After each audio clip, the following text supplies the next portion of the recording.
On se retrouve chez Collect Édition pour notre question de la semaine avec Patrick. Et Patrick, cette semaine, on va parler du marché des cartes parce que c'est devenu véritablement un marché et c'est de moins en moins un côté échange. C'est de plus en plus vraiment de l'achat et de la vente, vraiment.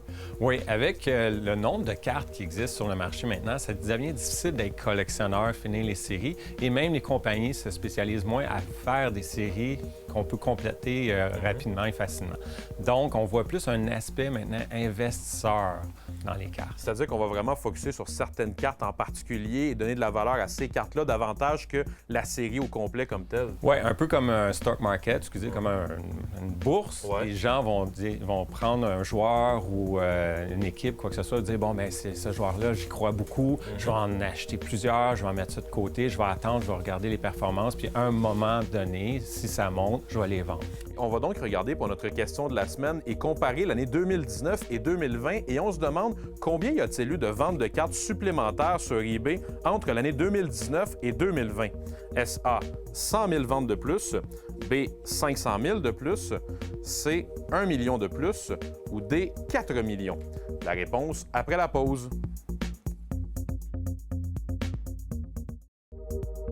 On se demandait avant la pause, selon eBay, combien y avait-il eu de ventes supplémentaires entre 2019 et 2020 au niveau des cartes sportives?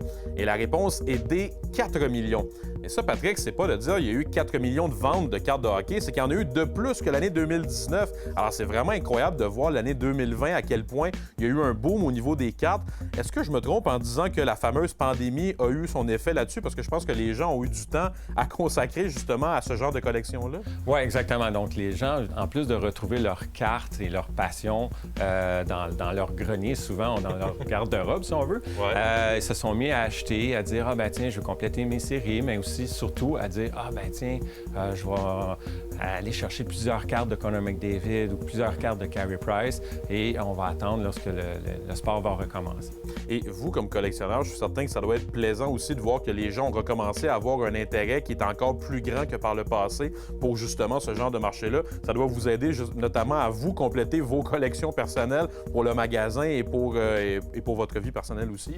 Oui, on a vu énormément de nouveaux collectionneurs et même des gens qui avaient commencé dans les années 90 puis ont dit « Ah, ben tiens, ça m'a redonné le goût. » Et puis, on entend beaucoup parler, j'en vois sur eBay, j'en vois sur Marketplace. Et puis, ben, j'ai eu le goût de recommencer, de faire une collection d'un joueur ou de l'investissement pour plus tard. Oui, il faut bien dire que la pandémie doit avoir quelques bons côtés. On va en avoir trouvé un. Il y a davantage de collections de cartes. Oui. Merci beaucoup, Patrick.